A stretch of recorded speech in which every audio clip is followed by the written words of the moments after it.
Bonsoir à tous, merci de nous rejoindre dans la semaine éco. La sécurité alimentaire en Afrique est une préoccupation cruciale qui nécessite une approche globale et collaborative pour être résolue.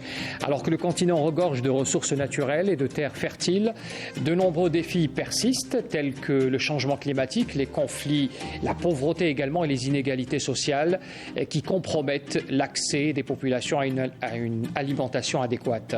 Alors une solution efficace pour aborder cette question complexe implique plusieurs dimensions. Tout d'abord, il est essentiel d'investir dans l'agriculture durable. Cela comprend le développement de pratiques agricoles respectueuses de l'environnement, l'accès aux technologies agricoles appropriées et la promotion de la diversification des cultures. L'éducation joue également un rôle crucial dans la promotion de la sécurité alimentaire en fournissant aux agriculteurs des connaissances et des compétences en matière de gestion des terres, de conservation de l'eau et de techniques agricoles modernes. Il est possible d'accroître la productivité et la résilience des systèmes agricoles. Voilà donc le thème que nous allons développer ce soir avec mes invités autour de ce plateau que je vous présente tout de suite. D'abord, à ma gauche, Dr Momar Talaksek. Alors, vous êtes directeur général de l'Institut sénégalais de recherche agricole. Merci à vous d'avoir accepté cette invitation. Bonjour. Docteur Halima Oumarou Diadi, vous êtes maître de conférence, enseignante également à l'université de Niamey au Niger. Merci d'être avec nous ce soir dans ce plateau. Merci, bonjour. Et puis à ma droite, docteur Ali Daoudi, vous êtes agroéconomiste, enseignant à l'École nationale supérieure d'agronomie. Merci d'être avec nous également sur ce plateau, Monsieur Daoudi. Bonsoir et merci pour l'invitation. Et docteur Mohamed Achir, vous êtes économiste et enseignant également à l'université Tizi Ouzou, consultant de Canal Algérie. Merci d'être avec nous également ce soir, Monsieur Achir. C'est moi qui vous remercie. Alors pour mettre un peu en relief et avant de débuter le débat avec mes invités, d'abord, on parle du contexte. D'abord, la 24e édition du Salon international de l'agriculture, de l'élevage et de l'agro-industrie, le CIPSA Filaha. Donc, c'est un événement qui a permis justement de réunir les experts du continent qui sont, pour certains avec nous sur ce plateau, du continent africain bien sûr, chacun dans son domaine, pour débattre de ces questions et proposer des solutions viables à court terme. On voit cela d'abord en images dans ce compte-rendu signé Mariam Damis. La sécurité alimentaire est aujourd'hui au cœur des préoccupations des pays africains. Cette question revêt une importance particulière, voire vitale, d'où l'intérêt grandissant accordé par les dirigeants africains. La tenue du Salon international de l'agriculture, de l'élevage et de l'agro-industrie vient justement à point nommé pour donner cette dimension panafricaine sur le débat alimentaire. Nous sommes confrontés à beaucoup de problèmes sur le plan alimentaire et nutritionnel également. Pour la simple et unique raison que nous sommes confrontés d'abord au changement climatique qui a impacté énormément les ressources naturelles et productive, et aussi par rapport à cette insécurité sociale. Aujourd'hui, nous sommes en Algérie dans le cadre d'une foire, la Salon international sur l'agriculture et la sécurité alimentaire de manière générale. Tout ça, c'est dans le but de voir dans quelle mesure et quelles sont les dispositions qu'on peut prendre à l'effet de conjuguer nos efforts pour éradiquer l'ensemble de ces problèmes et de ces défis. Initiée par le groupe de réflexion Filaha Innov, cette rencontre tenue en marge du salon CIPSA offre un débat inclusif et mobilisateur, une large participation des institutions de recherche, des chercheurs en agronomie et des jeunes innovateurs venus des 4 coins de l'Afrique. On veut développer les échanges, pas nord-sud, mais sud-sud, c'est-à-dire nous, en produit, nous avons un pays, l'Afrique, et on veut se développer dans le cadre de l'agroalimentaire et soutenir certains pays qui ont des matières premières et qui ne peuvent pas les exploiter. Depuis 2003, nos chefs d'État ont regardé la situation de l'insécurité alimentaire et la situation de l'agriculture, comment booster l'agriculture, comment transformer l'agriculture pour que tous nos citoyens aient accès au moins à un repas, 3 repas par jour. La présence des participants à Alger démontre l'urgence et l'importance de cette question stratégique en partageant leur expérience et leurs préoccupations afin d'élaborer des stratégies concrètes pour surmonter les obstacles et assurer un avenir alimentaire sûr pour le continent africain.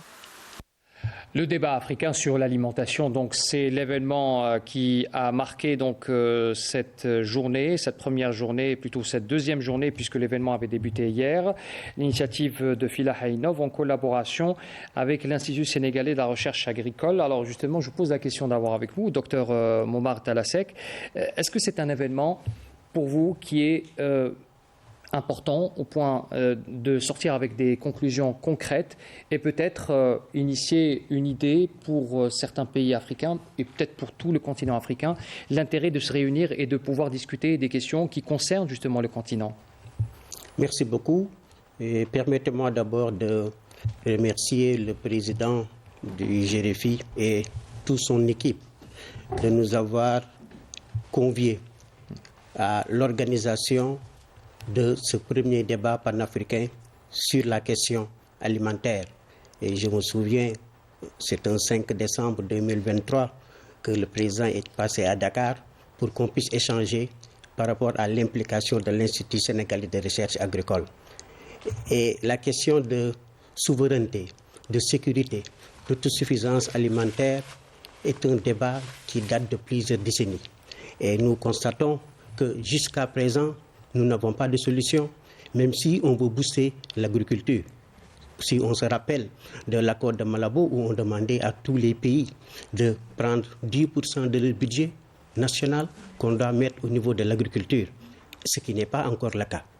D'où l'importance de ce premier débat panafricain sur la sécurité, souveraineté ou autosuffisance alimentaire.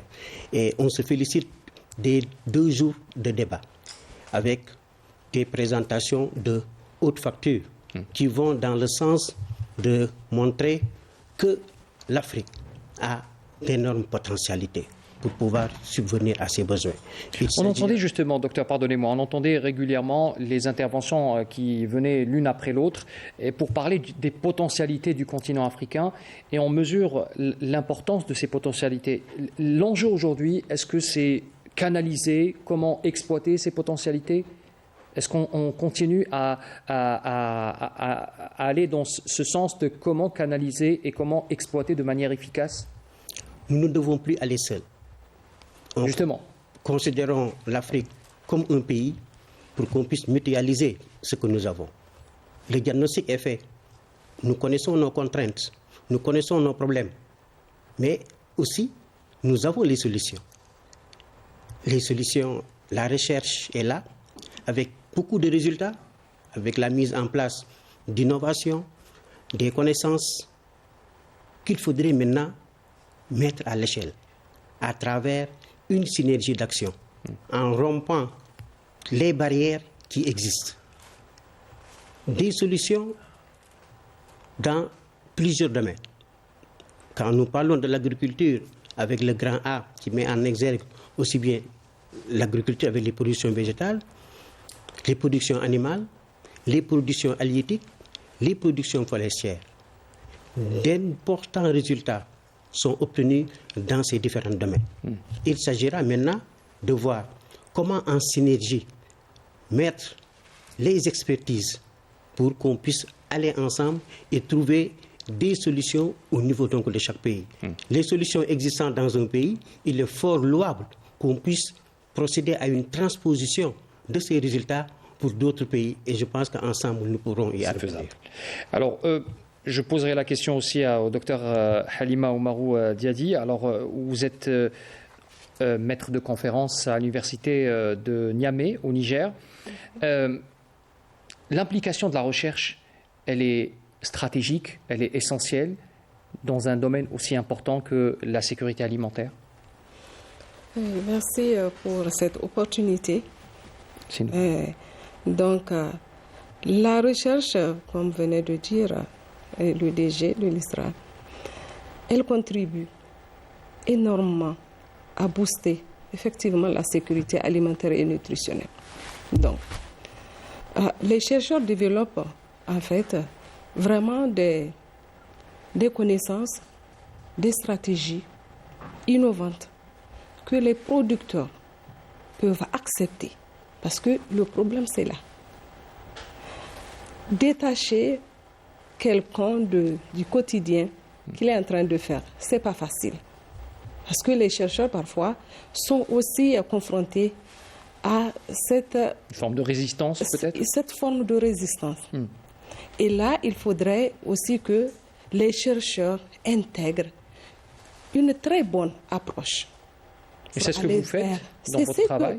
Vraiment. Oui. Mon domaine, c'est la nutrition humaine et je conduis des activités d'éducation nutritionnelle. Parce que amener quelqu'un à accepter et vouloir vous suivre pour changer durablement, c'est pas facile. C'est un défi. C'est un défi, mais qui n'est pas impossible, je pense.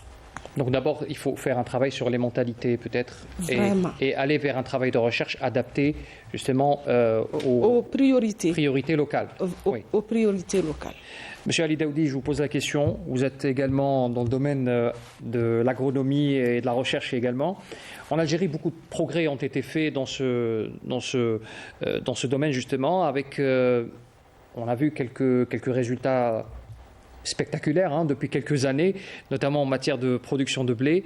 Est-ce qu'aujourd'hui, la recherche, elle est encore au centre des travaux et de l'évolution de l'agriculture, notamment l'agriculture, qu'elle soit sur l'agriculture stratégique, ce qu'on appelle les cultures stratégiques, ou alors même l'agriculture normale, c'est-à-dire pour l'alimentation quotidienne des populations?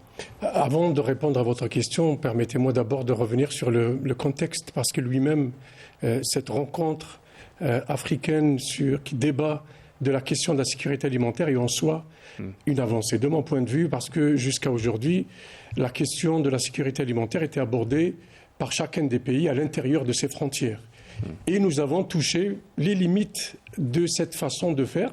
Beaucoup de pays ont réussi quand même, il faut le souligner. L'Afrique n'est pas seulement un continent qui connaît des difficultés, il y a beaucoup de success stories en Afrique et on s'en réjouit. Cet espace de débat qui est justement cette conférence qui est pérenne, qu'on espère pérenne, parce qu'il y aura d'autres éditions dans d'autres pays, est un espace pour rechercher les complémentarités, les synergies entre les pays. Et cette recherche de synergie et de complémentarité se fait d'abord à l'échelle de la communauté scientifique, de la communauté des affaires, de la communauté, donc de la société civile en dehors, à la marge des actions gouvernementales qui se font dans un cadre organisé qui est l'Union africaine.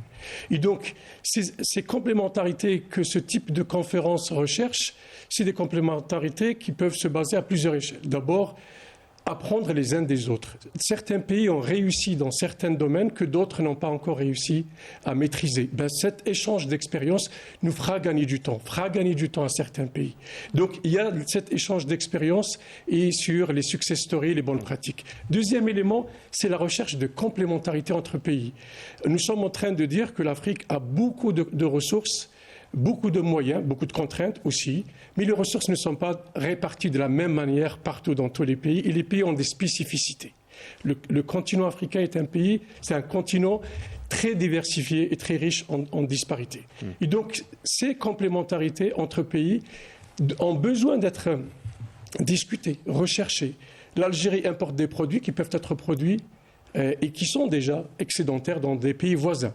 Ce type d'espace permettra justement de réfléchir, de créer les passerelles pour cette complémentarité d'intégration régionale. Et puis, il y a certaines questions qui ne peuvent être abordées qu'à une échelle beaucoup plus grande, l'échelle continentale. Et là, les recommandations de ce type de conférence vont vers la Commission de l'Union africaine pour proposer des solutions qui seront intégrées par les États. On parle de la recherche. Et il y a un certain type de recherche qui peuvent être maîtrisées à l'échelle des pays. Mais pour avoir des centres d'excellence dans les nouvelles technologies aujourd'hui, beaucoup de pays n'ont pas les moyens de le faire. L'Union africaine a les moyens d'avoir des centres d'excellence en biotechnologie, dans les technologies avancées, qui peuvent rayonner sur l'ensemble du continent africain. Donc voilà les différentes échelles de complémentarité que ce type d'espace, ce type de débat permettrait de mettre en évidence.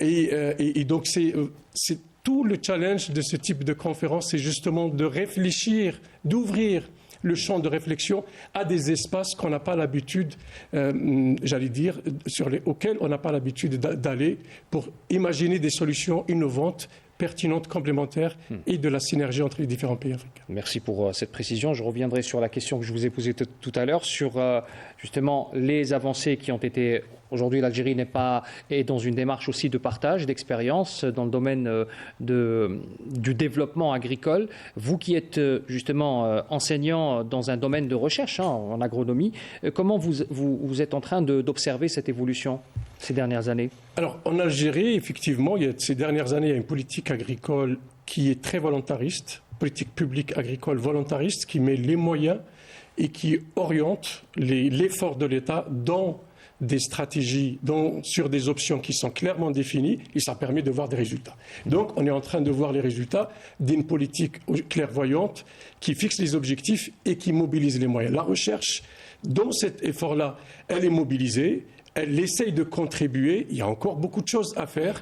Ce qui mérite justement d'être partagé avec les autres pays, c'est justement la façon avec laquelle l'Algérie est en train de gérer, par exemple, tout le défi de l'agriculture saharienne. L'Algérie est en train de faire des pas importants en matière de développement de l'aridoculture, de l'agriculture dans des zones extrêmes qui est le Sahara. Cette expérience peut bénéficier à l'ensemble des pays du Sahel qui ont des ressources hydriques souterraines, qui sont dans les mêmes conditions climatiques et qui n'attendent que, justement, avoir accès à ces success stories pour voir comment valoriser ces ressources.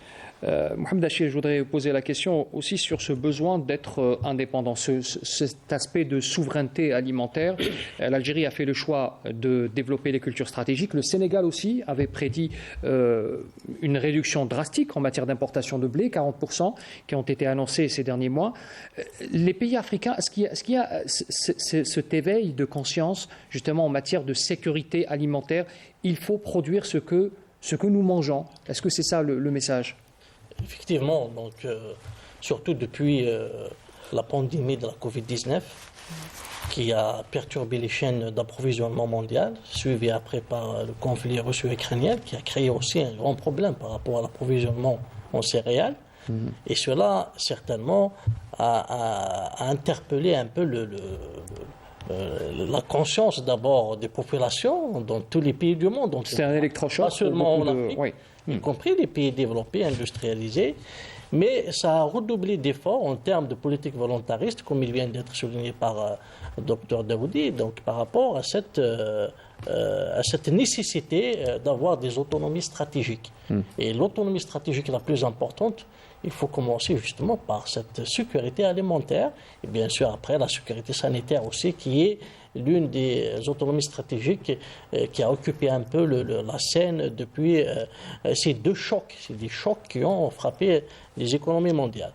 Mais l'Afrique est là le défi encore plus parce que l'Afrique, il souffre d'abord des problèmes qui sont structurels par rapport à, non seulement à l'agriculture, mais par rapport à d'autres secteurs aussi, l'industrie, les services, etc. D'abord, l'Afrique, selon les données même du FAO, donc 282 millions d'Africains qui souffrent de sous-alimentation en 2022, les statistiques 2022. Donc cela veut dire que le défi est encore plus important pour les Africains, malgré la disponibilité la disponibilité des ressources, c'est-à-dire que ce soit les ressources foncières, les ressources humaines, les ressources naturelles, etc., l'eau. Donc surtout, bien sûr, il y a un problème d'eau, la sécheresse, etc., mais il y a des régions qui regorgent assez d'eau aussi pour développer l'agriculture. Donc aujourd'hui, l'Algérie, justement, elle a compris bien maintenant cette nécessité de mettre le paquet, comme on dit, de mettre les grands moyens pour développer une agriculture. Et c'est pour cette raison, justement, qu'il y a une orientation davantage vers des cultures stratégiques, que ce soit les céréales, les légumineuses, la production d'huile de table, le lait, etc., parce que c'est des produits stratégiques à grande consommation pour réduire la facture d'importation et qui sont accompagnés par une politique volontariste, surtout en termes de subventions, parce qu'il y a un coût aussi qui est assumé par le Trésor public. Donc il y a beaucoup de subventions. Et il y a une nouvelle approche consistant à aller vers aussi des grandes exploitations, donc pour les céréales, donc des passerelles de plus de 10 000 hectares, pour y aller vers une grande agriculture mécanisée avec des professionnels, des moyens, parce qu'il y a aussi le besoin de productivité et de professionnalisation, d'itinéraires techniques, parce que c'est ça qui augmente les rendements aussi. Donc voilà un peu l'approche de l'Algérie. Et puis il y a des grands projets qui sont stratégiques, surtout pour la production des engrais. Et donc tout ça, ça accompagne. Et puis, ce que l'Algérie, justement, tout ça, il va le partager en expérience avec les pays africains. C'est un partage de part et d'autre. Hein. Je veux dire, on essaie d'échanger un peu les expériences. D'ailleurs, l'ISRA est également dans cette activité. Vous êtes présent depuis 50 ans au Sénégal. C'est un sacré paquet d'années d'expérience.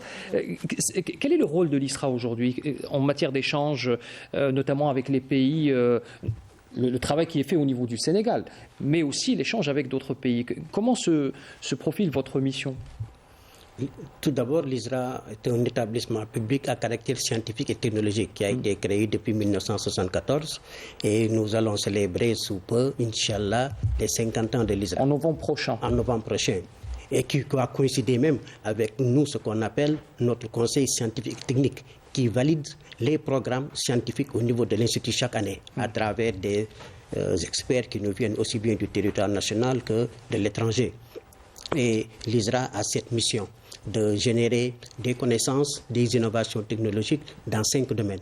L'ISRA travaille dans les productions animales, dans les productions végétales, dans les productions forestières, dans les productions halieutiques et au niveau de la socio-économie. Et tout ceci va rentrer dans le cadre de mettre à la disposition des autorités des outils d'aide de prise de décision. Et c'est dans ce cadre-là que l'ISRA a tissé de très fortes collaborations avec l'ensemble, beaucoup de pays au niveau du continent, mais également au niveau des autres continents, d'où l'aspect de ce partenariat sud-sud et également sud-nord. Par exemple, au niveau du continent noir, on imagine que vous organisez régulièrement des rencontres, vous invitez aussi à échanger avec des experts qui viennent d'autres pays du continent. Cela se fait régulièrement? Un exemple typique par rapport à cette collaboration qui existe entre pas mal d'institutions de recherche au niveau de l'Afrique, où le CORAF qui joue un rôle de médiation sur ces aspects. Et je donnerai l'exemple à travers la CEDEAO qui accompagne pas mal d'institutions de recherche dans un premier temps en considérant ce qu'on appelle des centres nationaux spécialisés dans certains domaines et avec des études qui ont été faites et une évaluation de ces centres qui ont évolué en centres régionaux d'excellence. Je donnerai l'exemple d'un des 13 centres de l'ISRA qui est considéré comme un centre régional d'excellence sur les céréales sèches et les cultures associées. Et c'est sur ce fait que l'aspect de partage de connaissances y joue un rôle extrêmement important.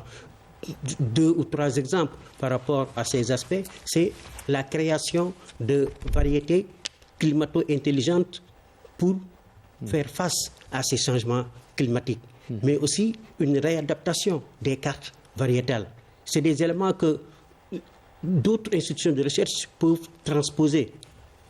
Donc vous fournissez une base de données qui pourrait être une base de recherche aussi pour d'autres centres.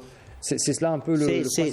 C'est ce partage de connaissances et d'expertise qu'il faudrait mettre en valeur pour que, étant donné que nos ressources financières sont extrêmement rares, il ne s'agit pas de dupliquer certaines recherches. Il suffit tout simplement de voir les résultats qu'on peut transposer dans d'autres pays pour qu'ensemble, on puisse trouver donc les solutions. Et c'est dans ce sens-là, tout à l'heure, que je disais, au niveau de la CEDEAO, surtout cet aspect de partage des variétés.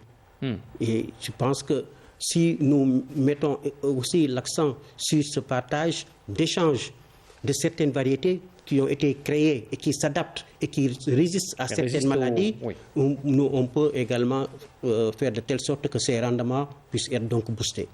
Docteur Halima Oumarou Diadi, au Niger, on imagine qu'il y a tout un travail qui est fait aussi pour le développement de l'agriculture. Vous êtes dans le domaine de la recherche. Est-ce que quelles sont les difficultés que rencontre justement le territoire nigérien justement en matière pour développer? On imagine qu'il y a le problème du climat qui se pose comme beaucoup de pays africains, mais aussi quel est le problème majeur qui se pose pour développer justement certaines cultures, notamment les cultures stratégiques? Bon, comme culture stratégique, je disais que actuellement, il y a un intérêt pour booster en fait la production risicole. Je pense avec le grand programme d'irrigation que les autorités ont mis en place.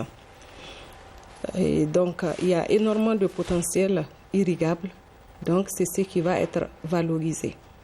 Donc, les contraintes, c'est que c'est ce changement, si je peux dire, politique. Et aussi le faible, en fait, investissement. Et je pense aussi, sinon, il y avait beaucoup d'efforts qui ont été développés par l'équivalent de l'Institut ISRA, oui, l'INRAN, l'Institut national de recherche agronomique, et aussi les différentes facultés.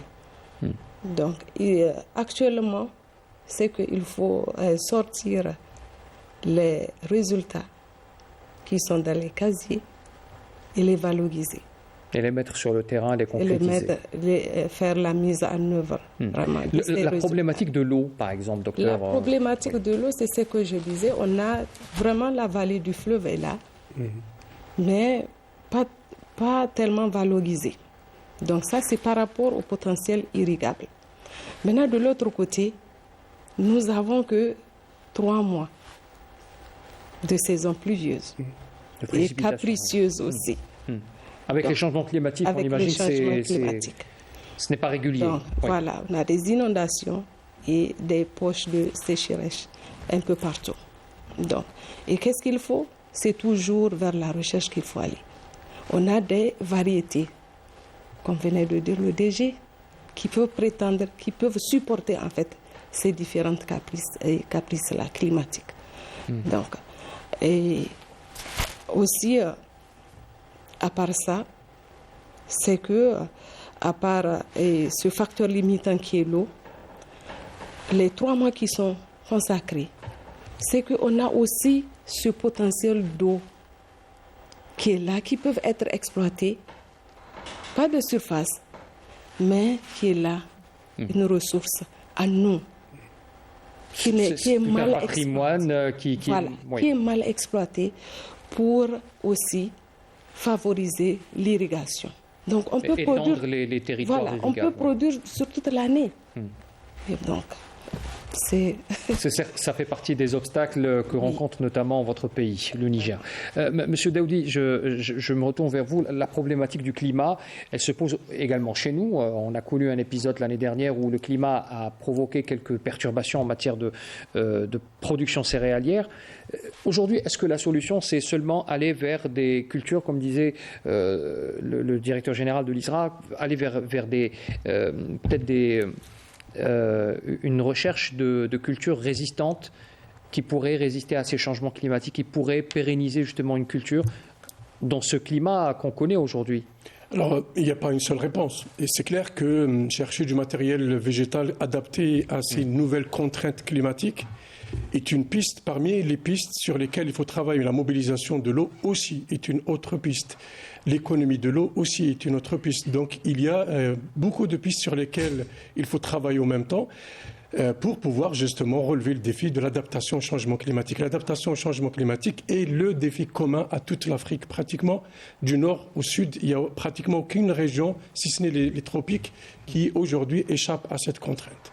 Et donc oui, ça fait partie des choses. Et l'échange d'expériences sur cette dimension-là est une composante importante du débat qu'il y a aujourd'hui. Mais laissez-moi aller au-delà de ce, parce qu'il y a des problèmes sur lesquels les solutions prennent du temps pour être mises en œuvre. C'est de la recherche, des politiques publiques en appui à l'exécution des résultats de la recherche, mais il y a une composante importante qui freine aujourd'hui. Si vous gardez l'idée en tête, nous avons l'appel à la prière tout de suite, on revient après pour l'appel à Salat al-Aïcha, on revient tout de suite après. أعوذ بالله من الشيطان الرجيم إن الصلاة كانت على المؤمنين كتابا موقوتا صدق الله العظيم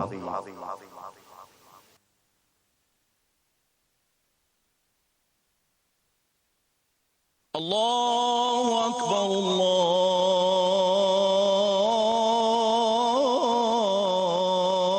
الله أكبر أشهد أن لا إله إلا الله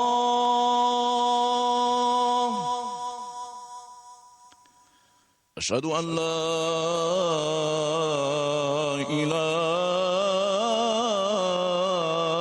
إلا الله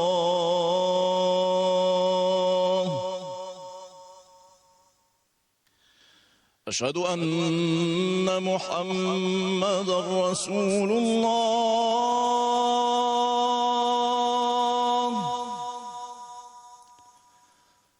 أشهد أن محمدا رسول الله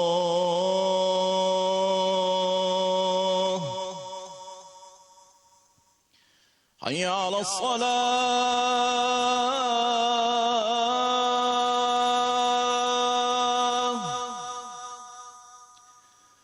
حي على الصلاة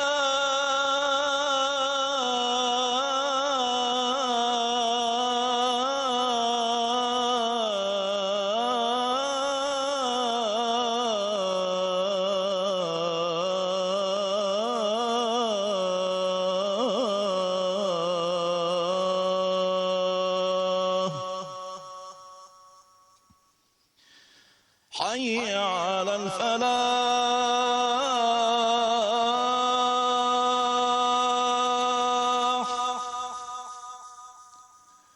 حي على الفلاح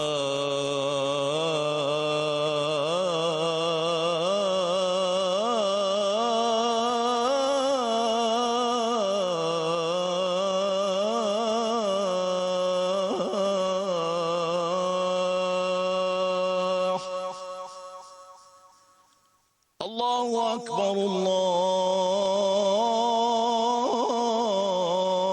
الله أكبر لا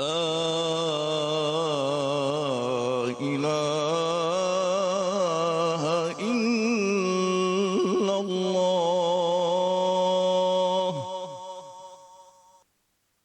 اللهم رب هذه الدعوة التامة والصلاة القائمة آت محمدا الوسيلة والفضيلة وابعثه مقاما محمودا الذي وعدته. C'était donc l'appel à la prière pour Salat al-Aïcha pour Alger et ses environs. Taqabbal Allah Salat al-Jami'a. Alors, Monsieur Daoudi, je reviens vers vous pour continuer le débat. Vous parlez tout à l'heure des défis que nous essayons de concrétiser justement, notamment en Algérie. Quelles sont aujourd'hui les principales difficultés? Bon, on parlait tout à l'heure des céréales et du défi qui a été relevé, d'aller cultiver des céréales en plein Sahara. Ça a marché. On a vu les images avec une production assez importante. Aujourd'hui, quels sont encore les défis qui doivent être relevés, mis à part le climat et l'eau? Alors en Afrique, pour parler de l'Afrique et ne pas rester seulement sur l'Algérie... Commençons d'abord pour l'Algérie, pour ensuite aller se projeter sur l'Afrique, parce qu'il s'agit aussi de parler de ce défi, d'aller vers des zones chaudes et justement développer des filières céréalières qu'on ne connaissait pas avant. Exact. Alors pour l'Algérie, les défis restent quand même assez importants, même si nous avons fait beaucoup d'avancées en termes de production locale pour les produits stratégiques. Ce qui reste à faire essentiellement, c'est justement de maîtriser la durabilité des systèmes que nous sommes en train de mettre en place à coût d'argent public qui est très important. Et c'est aussi de mettre en place toute la logistique pour accompagner cette production qui va devenir excédentaire dans les prochaines campagnes et qui a besoin justement de tout l'aval justement du segment production et qu'il faut qu'il soit au rendez-vous, sinon ça va casser l'élan de la production agricole. Donc on prend de la régularité. Exactement, pour maintenir justement cette dynamique. Ça, c'est l'un des enjeux sur lesquels il faut aujourd'hui se focaliser, c'est-à-dire l'aval de la production agricole, tout en continuant à faire des efforts, notamment par rapport au défi changement climatique. Je disais tout à l'heure que c'est un défi qui concerne tout le continent et que c'est un défi qui nécessite des investissements publics très importants. Il y a du travail qui doit se faire à l'échelle des exploitations, mais il y a aussi des investissements en infrastructures de mobilisation de l'eau qui sont très importants et que beaucoup de pays en Afrique n'ont pas ces moyens, justement. L'une des contraintes structurelles des pays africains qui empêchent aujourd'hui ou qui causent ou qui,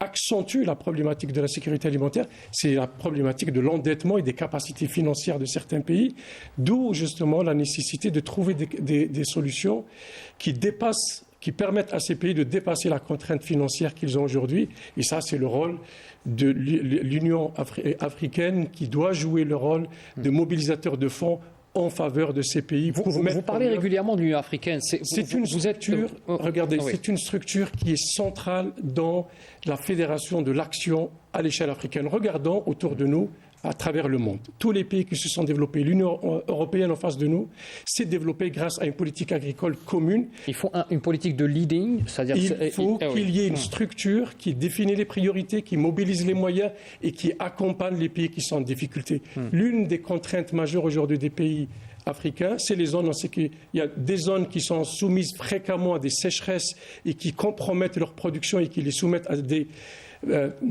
problèmes d'approvisionnement cyclique.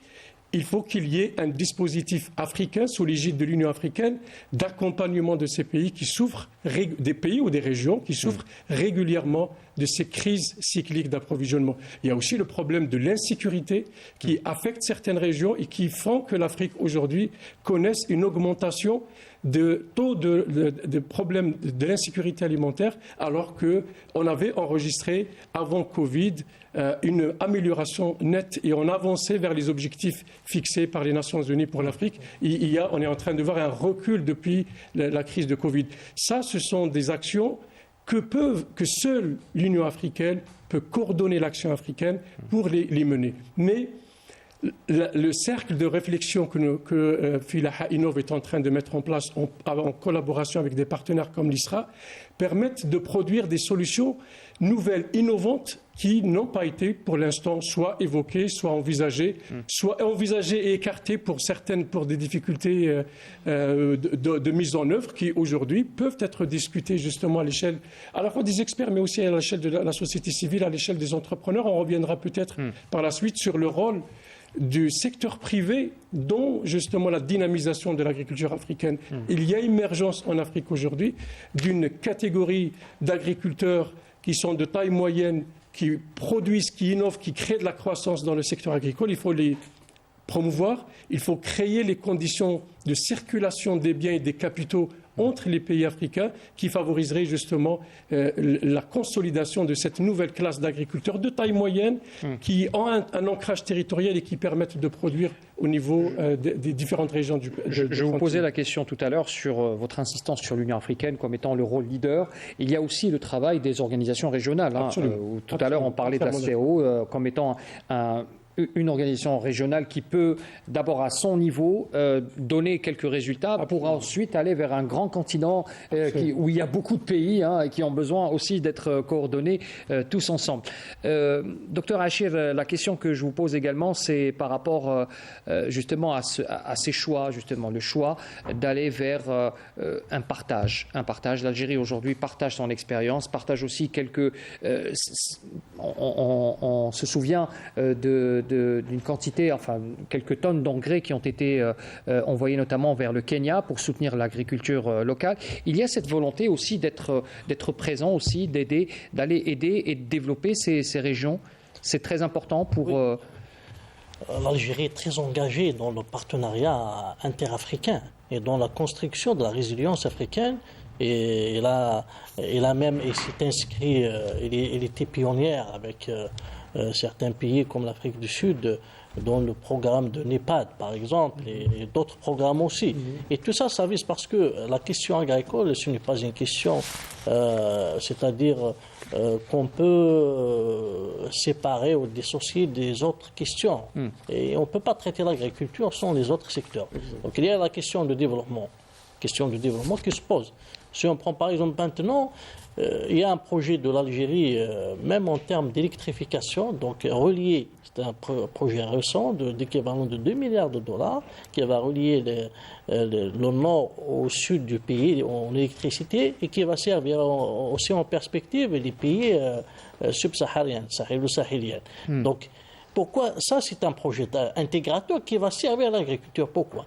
Parce que on a 600 millions d'Africains qui n'ont pas accès à l'électricité. Et l'électricité, elle est indispensable aussi pour développer de l'agriculture. Toute activité économique. Toute activité économique. Et surtout si, dans l'approche qui, je pense, si j'ai bien compris l'approche de M. Daoudi par rapport aussi à cette agriculture, à ce micro-entrepreneuriat agricole. Donc il y a plusieurs, il y a l'agriculture rurale, il y a c'est-à-dire l'agriculture vivrière aussi. Donc parce que les politiques publiques, effectivement, ça prend beaucoup de temps, etc. C'est à grande échelle, mais il y a aussi une culture agricole dans chaque pays africain. Il y a des traditions agricoles, il y a des spécificités et des vocations agricoles. Et tout ça, ça nécessite également même des modes de financement adaptés, mais aussi des accompagnements en termes d'aménagement rural aussi. Donc l'électricité, le microcrédit par exemple pour les petites exploitations et garder les systèmes productifs locaux, comme on a en Algérie par exemple, les oasis, le système d'irrigation des Fougara, etc. Donc on a tous ces systèmes-là. Donc c'est des politiques qui vont aider davantage les politiques stratégiques qui sont menées par les politiques publiques. Parce que là, on a même de l'agriculture intensive qui nécessite une mécanisation, de la recherche et développement, etc. Donc voilà un peu la question. L'agriculture intensive, peut-être elle peut être adaptée pour certains pays, pas pour d'autres, on imagine. Ce qui soulève la question, j'aimerais vous la poser à vous, justement, sur la question de l'éducation et la sensibilisation. Aujourd'hui, il faut aller sur cette approche, vous le disiez tout à l'heure, adapter le progrès à des agriculteurs qui sont pas forcément réceptifs, qui ne sont pas réceptifs au progrès, notamment dans leur activité de tous les jours en matière d'agriculture. Est-ce que tout le travail doit être fait justement à ce niveau-là? C'est-à-dire développer ces futurs céréaliculteurs, ces futurs agriculteurs qui vont adopter les bonnes méthodes pour aller vers un principe de productivité, améliorer la productivité? C'est un travail qui est très important aujourd'hui à faire? La formation est extrêmement importante dans le développement de l'agriculture. Et pour ce faire, même le Sénégal a eu à développer des instituts qui font directement vers la formation des différents acteurs dans le domaine de l'agriculture. Il y a aussi les universités qui sont là. Mais pour être beaucoup plus rapide et pragmatique dans ce domaine, je pense qu'il est aussi important d'orienter les jeunes le plus rapidement possible dans le domaine agricole. L'autre élément, c'est qu'il faut dès qu'on puisse considérer cet aspect, le continuum. Formation, recherche, formation et appui. Accompagnement. Et appui conseil, c'est-à-dire par rapport à l'accompagnement. Et c'est sur ce fait que même dans la recherche, nous mettons en place ce qu'on appelle les champs écoles. au niveau que ce soit le primaire, que ce soit également donc le secondaire, les jeunes sont à bas âge initiés sur l'agriculture. Donc il y a une forme de sensibilisation qui est entamée dès le jeune âge. Effectivement. C'est dans ce cadre-là que je dis les champs écoles sont extrêmement importants. Et l'autre élément, c'est pour tout ce qui concerne les aspects d'initier les jeunes sur l'agriculture. Et il y a des exemples que nous donnons dans la plupart du temps. Quand il s'agit de fêtes de fin d'année, nous avons toujours l'habitude d'acheter des jouets, des poupées, des armes pour nos enfants. Je pense qu'il faudrait également qu'on change ce paradigme, c'est-à-dire initier ces enfants-là sur le domaine donc de l'agriculture.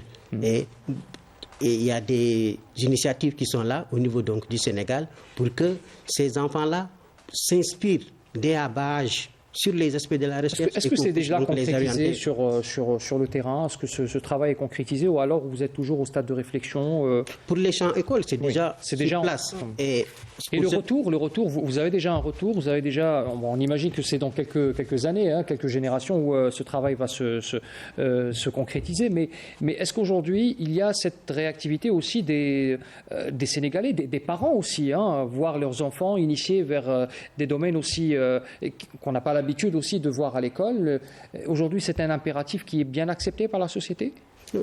C'est extrêmement bien accepté par la société parce que c'est une même demande qui nous vient au niveau des structures de recherche, certaines écoles, certains établissements, lycées qui écrivent au niveau de ces institutions de recherche pour faire ce qu'on appelle soit des voyages d'études, des visites, et là, les chercheurs sont là pour partager ces expériences et mieux initier ces jeunes sur le domaine de l'agriculture. L'un des domaines sur lesquels le Sénégal aussi est très très bien avancé, c'est le domaine de l'organisation professionnelle.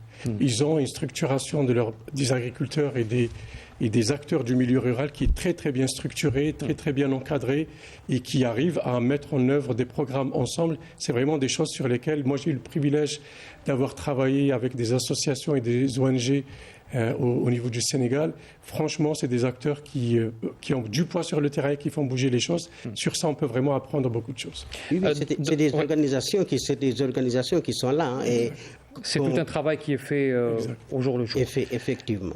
Docteur Halima Oumarou, je vous pose la même question. L'éducation, la sensibilisation. Ok. Donc, c'est toujours... je vais compléter le DG. En fait, déjà dans l'offre de formation du primaire jusqu'à l'université, donc déjà, il y a ce que nous appelons activités productives. Du coup, les élèves sont initiés aux plantations. Ça, c'est dans le programme.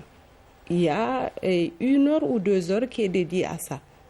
Donc, et jusqu'au collège. Maintenant, à l'université, nous, à la faculté d'agronomie, il y a ce que les étudiants appellent un étudiant, une parcelle. C'est un concept donc, qui est installé. Oui. Donc, et du coup, ça a suscité.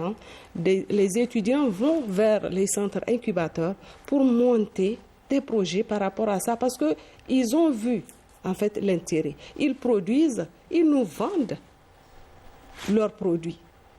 Et du coup, au-delà de l'aspect formation, apprentissage, ils développent en fait l'intérêt par rapport à cette activité. Et à côté aussi, on a l'élevage des petits ruminants. Ça aussi, ça se fait. Les étudiants sont initiés, ils initient ces différentes activités. Et sincèrement, je pense que la tendance est là et on voit en fait l'intérêt que ces étudiants, agronomes ou pas, portent à cette activité agricole.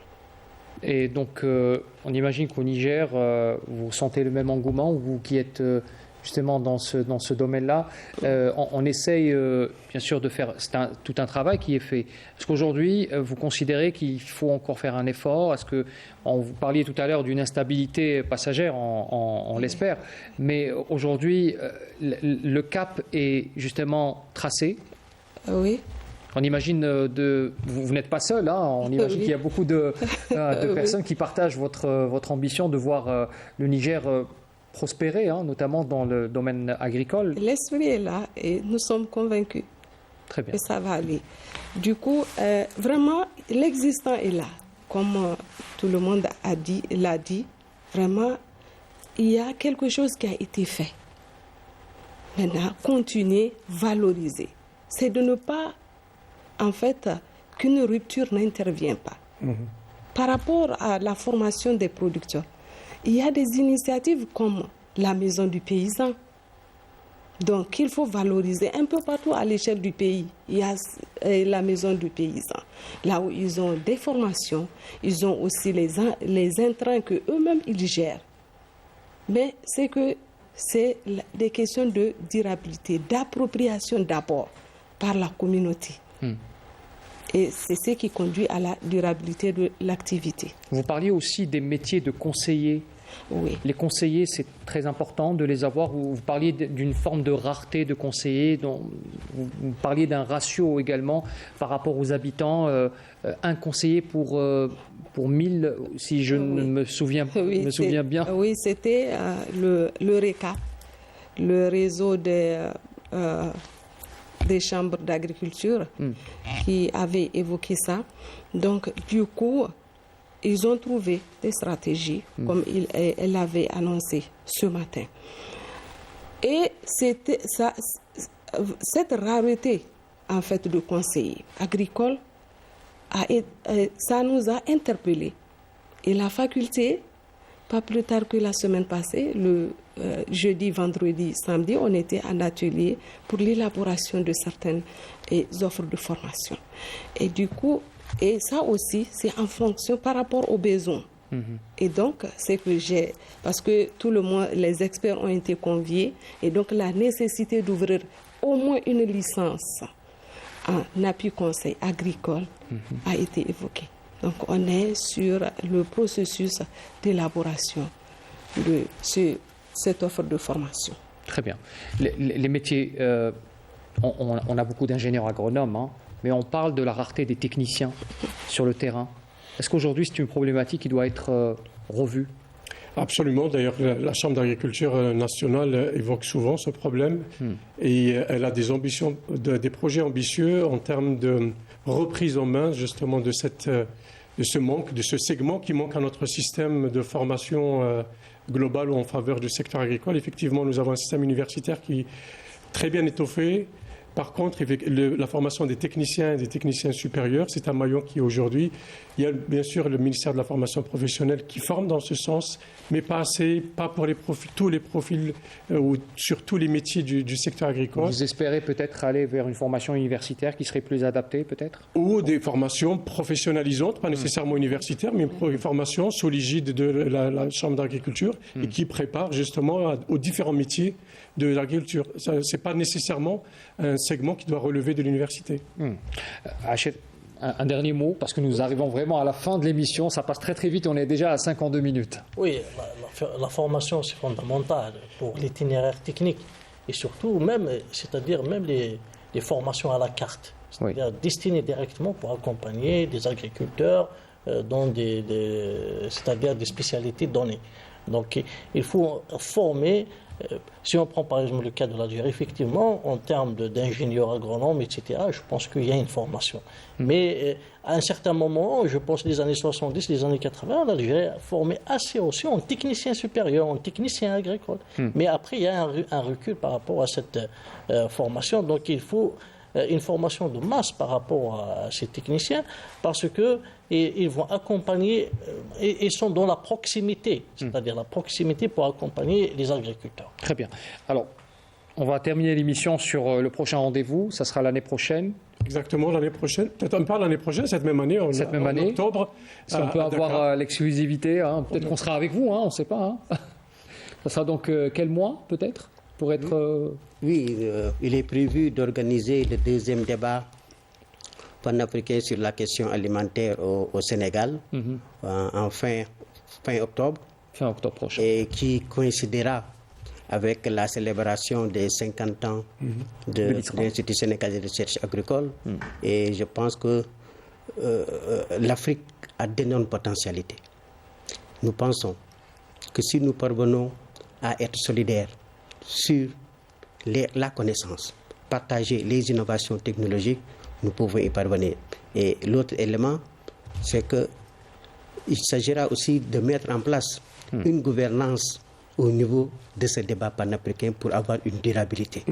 Mais aussi avoir une vision prospective. Et nous pensons que le débat panafricain pourrait être le déclic de l'atteinte de la souveraineté alimentaire si on y croit. Merci pour ce dernier mot, docteur Montmartel Aksek. Je rappelle, vous êtes directeur général de l'Institut sénégalais de recherche agricole. Merci d'avoir été avec nous sur ce plateau. Docteur Halima Oumarou Diadi, vous êtes maître de conférence, enseignante à l'université de Niamey au Niger. Merci d'avoir été également dans ce débat. Docteur Ali Daoudi, également agroéconomiste, enseignant à l'ENSA. Merci d'avoir été présent avec nous, docteur Daoudi. Et docteur Mohamed Achir, consultant de Canal Algérie, économiste également, enseignant à Tizi Ouzou. Merci d'avoir été avec nous pour ce débat. Merci à vous, chers téléspectateurs, pour avoir suivi ce débat qui, j'espère, vous a été instructif et intéressant. Très bonne soirée à tous.